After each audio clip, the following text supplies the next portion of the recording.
Marcus King was a retired Army veteran, a man of quiet strength and unwavering integrity. With over 2 decades of service, Marcus had dedicated his life to protecting his country and ensuring justice prevailed, both on and off the battlefield. Though his days of wearing a uniform were behind him, he carried himself with pride and humility, traits he instilled in his only son, Elijah. Elijah King was a rising star in the legal world. At just 22, he had already made waves as a civil rights lawyer, known for his ability to expose injustice and hold the powerful accountable. The bond between Marcus and Elijah was unbreakable. They respected each other deeply, each serving as the other's anchor in a world often divided by prejudice and inequality. Neither of them could have foreseen how one fateful night would challenge their lives and uncover truths they never expected. It was a crisp evening when Marcus decided to visit his favorite diner. Wearing his army jacket, with its patches proudly displayed, he walked the familiar route. The rhythmic tap of his cane against the pavement echoed his calm demeanor. Meanwhile, Officer Rick Mason, a man infamous for his short temper and racially charged biases, was patrolling the area. Rick had a long history of misconduct that had been swept under the rug. When he spotted Marcus walking alone, he made an immediate and wrongful assumption. Rick pulled over, flashing his lights. "Hey, you there!" he barked as he stepped out of the car. Marcus stopped, turning slowly to face the officer. "Is there a problem, officer?" His voice was calm but firm. Rick's eyes narrowed.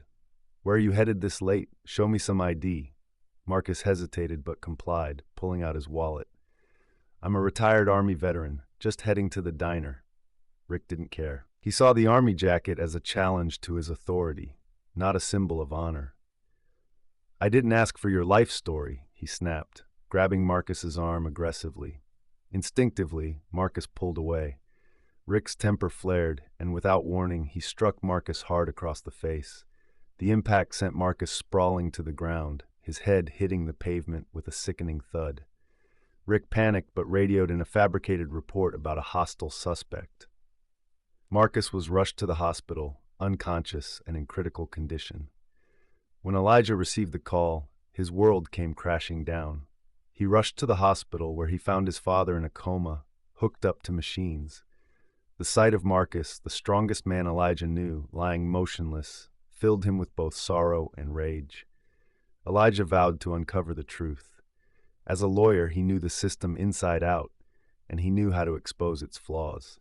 He began interviewing witnesses, gathering surveillance footage, and combing through police reports. It didn't take long to piece together what had happened.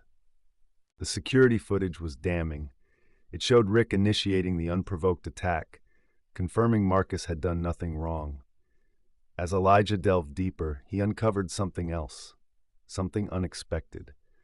Among Marcus's belongings was an old leather journal, filled with entries from his time in the Army. Curious, Elijah read through it and discovered a side of his father he had never known. One entry stood out. "Today, I made a choice that will haunt me forever. I saved one life, but lost 2 others. I don't know if I did the right thing, but I couldn't leave that child behind. He reminded me too much of Elijah." Elijah confronted his father about the journal when Marcus briefly woke from his coma. Though weak, Marcus explained. "It was a mission in Iraq," Marcus said, his voice barely above a whisper.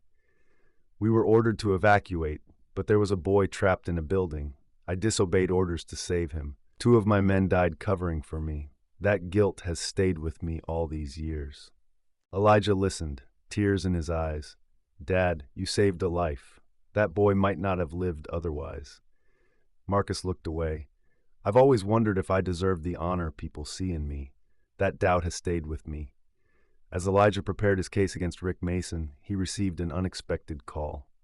"This is Sami al-Hadi," the voice said. "Your father saved my life. I saw the news and wanted to help." Elijah was stunned. Sami explained that his family had moved to the U.S. after the war and had been searching for a way to thank Marcus for years.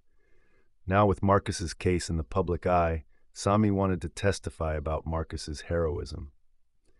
Elijah used Sami's story to bolster the case, painting Marcus not just as a victim of police brutality, but as a hero whose life was marked by selflessness and sacrifice. The courtroom was packed during the trial. Elijah presented a compelling case detailing Rick's pattern of misconduct and the unprovoked attack on Marcus. He introduced witnesses, including Sami, who shared how Marcus's bravery had saved his life and inspired his family to start anew in America. Rick Mason's defense crumbled under the weight of evidence. The jury found him guilty of assault and misconduct. He was sentenced to prison, and the police department faced public outrage, forcing them to implement long-overdue reforms. Marcus eventually woke fully from his coma, though his recovery was slow. Elijah stayed by his side, updating him on the case and sharing how the world now knew the truth about his father's heroism. One evening, as they sat together at home, Marcus spoke softly. "Elijah, you've done more for me than I could ever repay. You've shown me that my sacrifices mattered." Elijah smiled. "You've always been my hero, Dad. Now the world knows why." Their story became a beacon of hope and a call to action, proving that no matter how deep the injustice, resilience and truth could prevail. Marcus and Elijah's bond, forged through love and hardship, stood as a testament to the power of family and the unyielding fight for justice. That's the story, friends. I hope you enjoyed it. It was a pleasure sharing it with you all. Don't forget to comment below and let me know where you're watching from. It's always fun to see the global reach of these stories. And if you haven't already, please hit that subscribe button for more amazing stories, tips, and tricks.